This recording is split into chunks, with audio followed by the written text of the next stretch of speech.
નમસ્કાર. વિશેષ ન્યૂઝની વિશેષ રજૂઆત દિનેશ સિંધવનો સીધો સવાલમાં મારો સીધો સવાલ એ છે કે શું ગોપાલ ઇટાલિયા, ચૈતર વસાવા અને રાજુ કરપડાને ભાજપ જ હીરો બનાવે છે?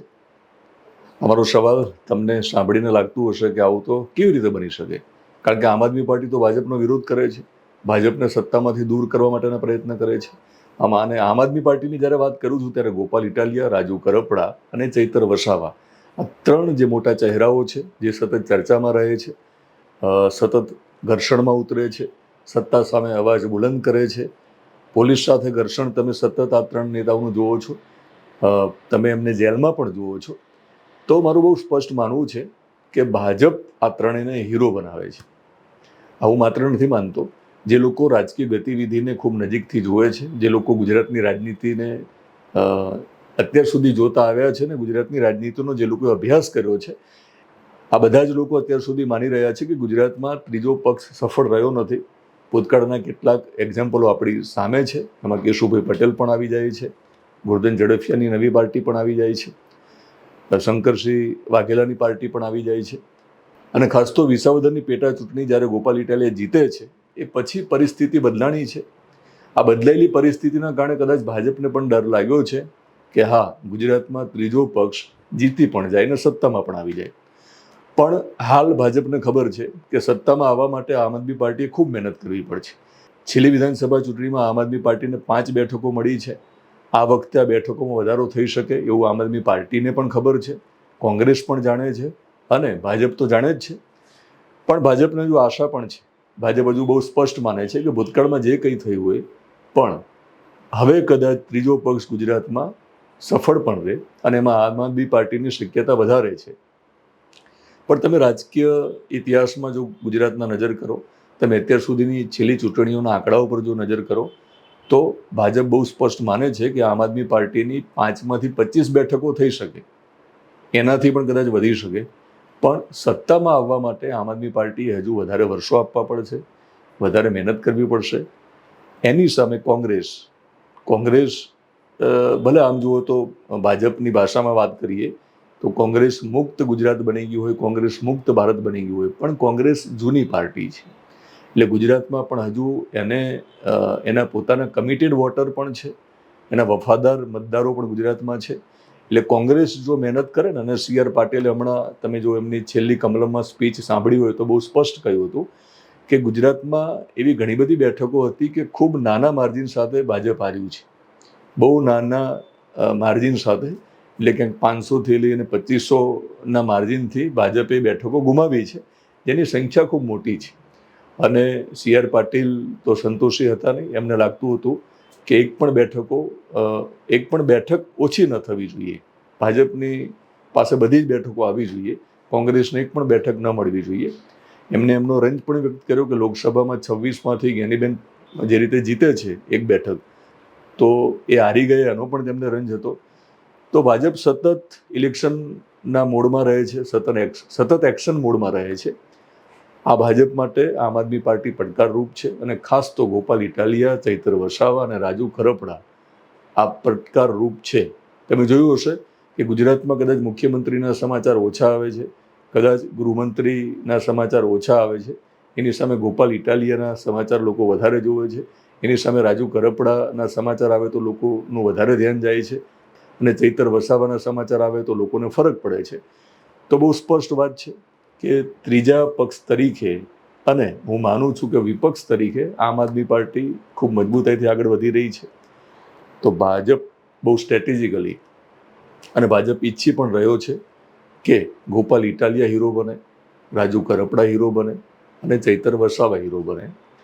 આનાથી એવું થશે કે 5માંથી 25 બેઠકો કદાચ આમ આદમી પાર્ટીની થઈ ગઈ, પણ સત્તામાં ન આવી શકે અને કોંગ્રેસના જે મત છે એનું વિભાજન થાય. હવે હજુ પણ 2027માં ભાજપનો સીધો જંગ તો કોંગ્રેસ જોડે જ છે, કારણ કે સત્તામાં આવવા માટે જેટલી બેઠકો ભાજપને જોવે છે એ બેઠકો કોંગ્રેસ ઓછી ન કરે, એ જ જોવાની જવાબદારી ભાજપની છે. ભાજપને ચિંતા નથી કે કોંગ્રેસ સત્તામાં આવી જશે, પણ જો કોંગ્રેસ મજબૂત બને અને કોંગ્રેસ એન્ટી ઇન્કમ્બન્સીનો ફાયદો લઈ અને ભાજપની કેટલીક બેઠકો ઓછી કરે, અને એમાં જો કોંગ્રેસ સફળ રહે અને કશુંક એવું પણ બને કે ભાજપ સત્તામાંથી દૂર પણ થઈ જાય. તો આ જે ડર છે ને કદાચ કોંગ્રેસનો છે. તમને જાણીને નવાઈ લાગતી હશે કે કોંગ્રેસ તો ક્યાંય ચિત્રમાં નથી, તો આવું શા માટે બને?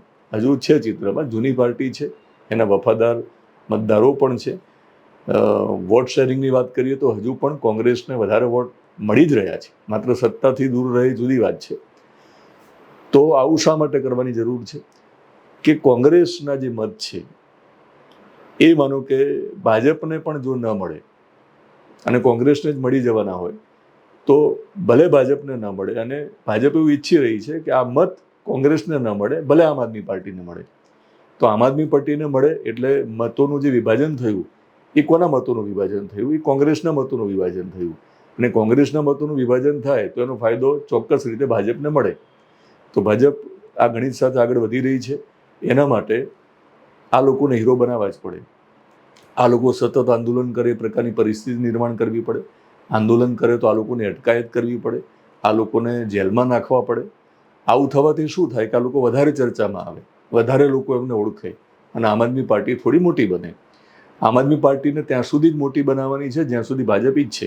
ભાજપ પાસે એક સરસ માપપટ્ટી છે, ફૂટપટ્ટી છે.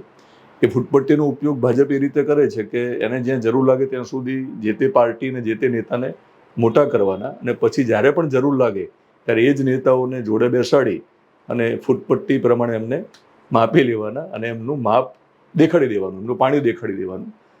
અને બીજી ભાષામાં જો કહીએ તો જ્યારે બકરાને વધેરવાનો હોય ને ત્યારે એને તાજો કરવામાં આવે, અને ભાજપને આવડે છે. મારે કોઈ નેતાઓના ભૂતકાળમાં નામ લેવા નથી, પણ જે નેતાઓ મોટા થયા આંદોલનના કારણે એ પછી કોંગ્રેસમાં પણ ગયા, છેલ્લે એ લોકોને મોટા કર્યા, તાજા કર્યા, અને એમને વધેરવાની વાત આવી ત્યારે ભાજપે કમલમમાં બોલાવ્યા અને કમલમમાં ખેસ પહેરાવી અને વધેરી નાખ્યા.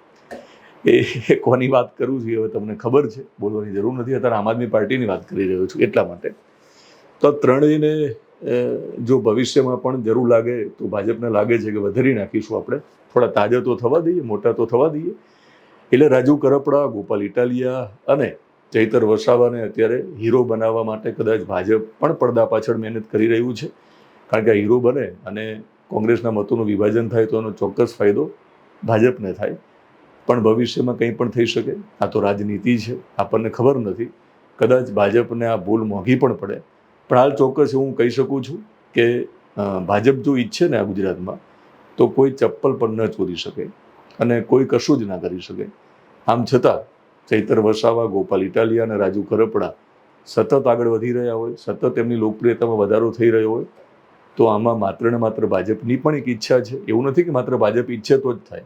આ તો લોકશાહી છે. લોકશાહીમાં કોઈ પણ પોતાનો અવાજ બુલંદ કરે અને હીરોગીરી એમની સાબિત કરી દે ને નાયક પણ બની જાય.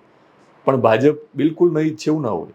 ભાજપ અંદર ખાને ઈચ્છે તો જ આવું હોય. બાકી ભાજપ જો નક્કી કરે તો ગુજરાતમાં કદાચ મેં કહ્યું પ્રમાણે ચપ્પલ ન ચોરાય.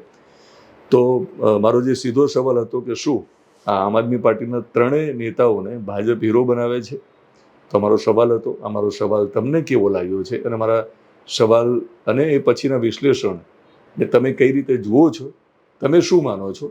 તો તમારો જવાબ મારા સવાલ ઉપર તમે કોમેન્ટ બોક્સમાં લખી શકો છો. અને ફરી આવા જ કોઈ ધારદાર સવાલ સાથે મળીશ. અને દિનેશ સિંધવનો સીધો સવાલ સાથે જ્યારે ફરી આવીશ ત્યારે આપણે સત્તાને સવાલ કરીશું.